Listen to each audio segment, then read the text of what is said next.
Greetings from Oklahoma Christian University. I'm John deSteiguer, the president, and I'm sitting in the Adams Recital Hall on campus. We have a special guest on campus, Jonathan Wilson-Hartgrove. Jonathan, welcome to Oklahoma Christian. Thank you much. It's good to be here. Glad that you're here. Hey, I understand that you and your family, your small town that you grew up in, has some connections to Mayberry RFD. That's the truth. This is my family's only real claim to fame, that my mama's people all come from Mount Airy, which is where Andy Griffith grew up, and he based his Mayberry on Mount Airy and didn't bother changing all the names. So our Uncle Otis was the basis for the town Drunk. You all are famous. Or infamous. Yeah. I want to ask you about the hospitality house that you and your wife have. Can you describe that for me and tell me a little bit about that? Sure. This is called Rootba House. It's in Durham, North Carolina, and it's named after a little town in Iraq. Leah, my wife, and I were there in 2003 with a group of Christians who were trying to work for peace in the midst of the beginnings of that war. And when Saddam Hussein's government was still in control, just days before they fell, we were kicked out of the country by them. And on our way out in 3 different cars that were driving very fast on a road where lots of things had been destroyed over 2 weeks, one of those cars hit a piece of shrapnel in the road and blew a tire, landed in the ditch. 3 guys split their heads open. It was terrible. They stumbled out on the side of the road. There's still bombers flying overhead and nobody in sight to help. And a car of Iraqis showed up and took them into their car, drove them into this town called Rootba, and a doctor there said, 3 days ago your country bombed our hospital, but we'll take care of you. And he saved their lives. So we asked that doctor what we owed him, and he said, nothing, please just tell people what's happening. So we came back telling that story. And the more we told it, the more we realized it was the Good Samaritan story, that the people who were supposed to be our enemies had saved our friends. And at the end of that story, Jesus says, go and do likewise. And we felt that was a word for us. So in 2003, we moved to Durham, and we started the Rootba House to try to practice that hospitality that we had received. And as a hospitality house, can anyone come and stay with you all, share a meal, share a place to sleep? That's the idea, although we're always limited a bit by space. Right. We're often praying that the walls will expand. But yeah, I mean, certainly we've had folks from all sorts of walks of life come through. Quite a few people coming home from prison, it turns out, are ending up homeless in our society, but also folks that have struggled with addiction issues, mental health issues, and then those of us who struggle with so-called privilege. We're coming from the sense of isolation that a lot of people have, and a deep longing for community, and folks find themselves coming to community that way. And now we're sitting across the table from each other at dinner, and we're trying to decide together what we're going to eat and how we're going to do the chores and how we're going to pay the bills. And that process of sharing life together is what we mean by community.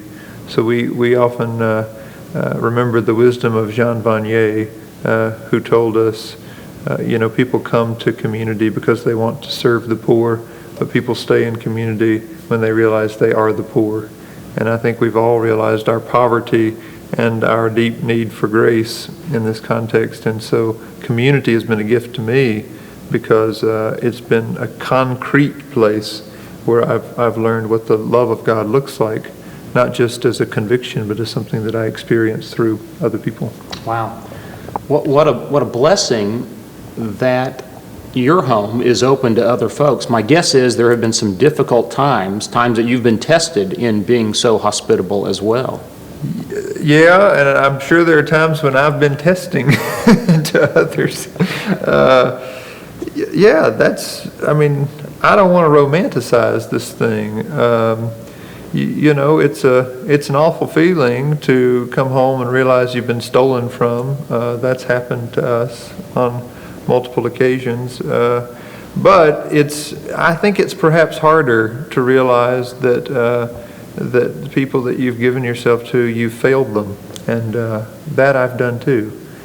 And that has taught me more than anything what forgiveness means. I grew up in the church, I was taught that I was a sinner in need of grace and that God had done a whole lot to forgive me. I've always believed that. But I don't think I really felt that, in my bones until I was in relationships where people looked at me and said, look, you promised to be there and you weren't. Or look, you did this and it really hurt me. And I'm willing to forgive you because God has forgiven all of us. Boy, that's the gospel. That's the gospel, and it's an incredibly freeing thing, but it's painful. And I think the gift of community is that it's made that very real. Wow. I want to switch gears just for a second. You are recognized all over the place as one of the primary leaders of the new monasticism movement. Would you describe what that is?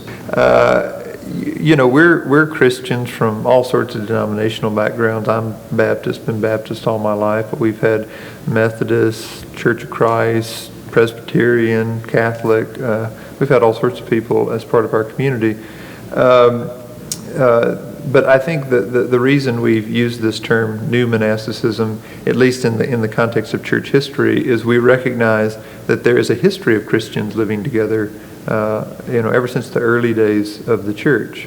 Not that it was ever for everybody, but that small communities of people would come together and intentionally ask the question of how can we shape life around the gospel in our time and in response to, particularly to the challenges of our time. And so we're a very small movement, but one that I think can almost serve as a sort of laboratory for Christian practice. And so as we experiment, of course, we fail and mess up and realize that some things don't work. But in the midst of that, we try to stay in dialogue with our local congregations and with, the church more broadly in America to say, what can we learn about what's changing around us? Because I know, I visit Christian campuses like this, and I visit, denominational meetings, and everybody's talking about how much the church is changing in America. And so in the midst of that, what can we learn from very small experiments about practices of faith that can sustain us and that can sustain what God's doing through the church in our time? I want to switch gears just for a second. You're an author. You have written a number of books. Your most recent book, The Wisdom of Stability. What's the theme or the lesson out of your most recent work? Yeah. Well, one of the things that we've learned is the great challenge to community in our culture is the mobility that we all, participate in.